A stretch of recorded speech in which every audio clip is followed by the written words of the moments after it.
from inside the Department of Energy. When I showed this on BBC TV, the Department of Energy called and said, "How'd you get that document?" So we remember. What it says is, it talks about Orinoco extra heavy oil resources. How much?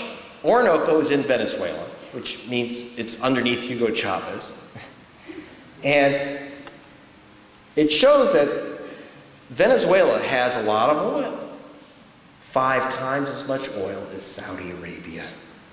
5 times as much oil as Saudi Arabia. Now, I showed this to President Chavez last month when I was down in Caracas. Of course, he knew this.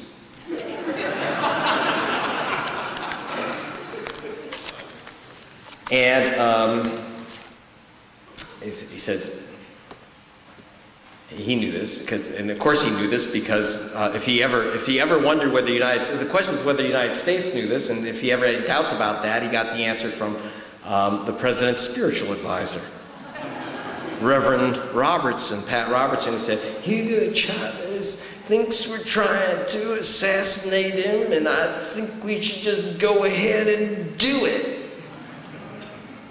Okay. So I talked to Chavez about that. And he said, "Look, I would like to make you," and he's talking on BBC television to 1 billion people, and heads of state he knew would watch what we're saying. "I will offer President Bush, Mr. Danger as he calls him, I'll offer Mr. Danger and the rest of the West oil 1/3 off what you're paying now. Let's stabilize the price. The Saudis jump the price up, and then to knock out alternatives from my heavy oil, which is expensive to drill, to wind power, to solar power, they suddenly every 6 or 8 years dump the price of oil to $6, $10, $12 a barrel. No alternatives. The windmills are silent. And then when there's no alternative, boom, it's back up." He said, "Let's cut the up down. It's killing my economy." Boom, bust. It's eating America alive and destroying the third world. Let's bring down the price of oil to a reasoned price, not too low, not too high. He said, "I shook Bill Clinton's hand on this. And now George Bush wants to chop his hand off. Why?" And the answer goes back to enhancing OPEC.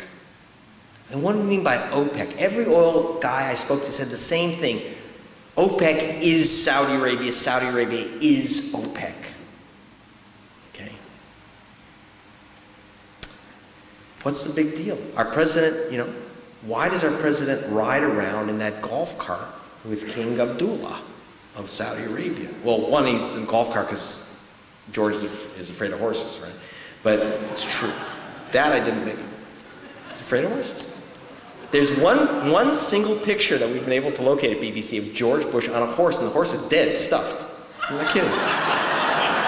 They had a picture of him look like he's on a horse. I'm not kidding. You pull back, and it's like he's on. Of course, he may be on a rocking horse somewhere. We don't have that. But why is he going around the golf cart with Abdullah? To get Abdullah's oil? Abdullah can't drink it. His harem can't drink it. He's going to sell it to us or somebody. He's going to put it out on the market. He doesn't want Abdullah's oil, petroleum. He's addicted to Abdullah's petrodollars. Petrodollars. You remember the film Network, right? And there's a kind of a truth-telling TV journalist who says, "Enough of this oil cartel. I'm mad as hell and I'm not going to take it anymore." And then this big mogul brings him into a corporate conference room and says, "Mr. Beale, let me explain. The Arabs have taken billions of dollars from us, and now we must get it back. It flows out, it comes back in. It is the ebb and flow of international finance. And you're concerned with nations and people. There are no nations, there are no people, there's only Exxon and DuPont." goes out, it comes in. It's gravity.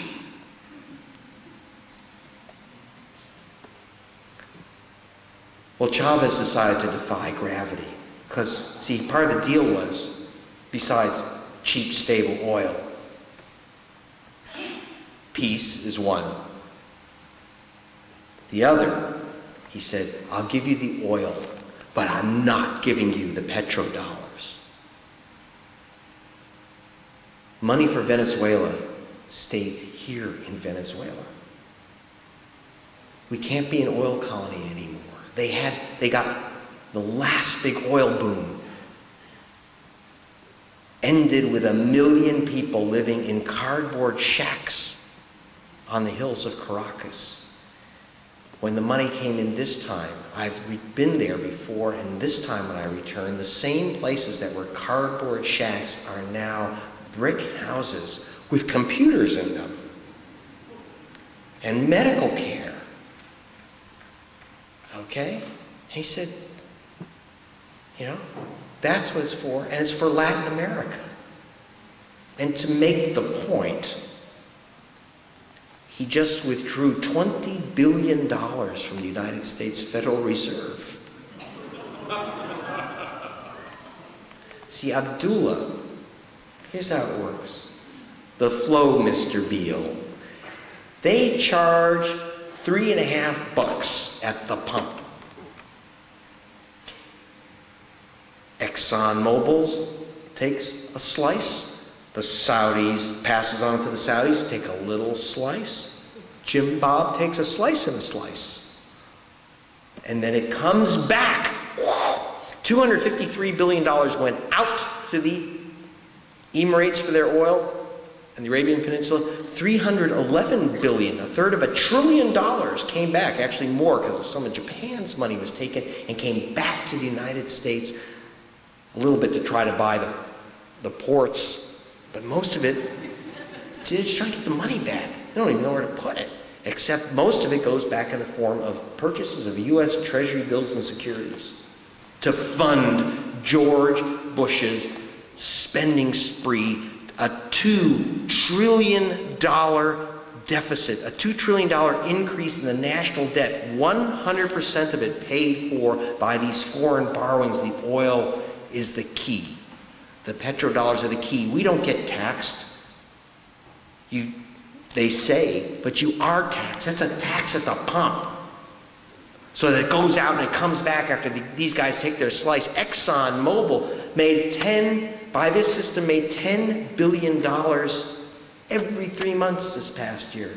No one's seen profits like that since the pharaohs.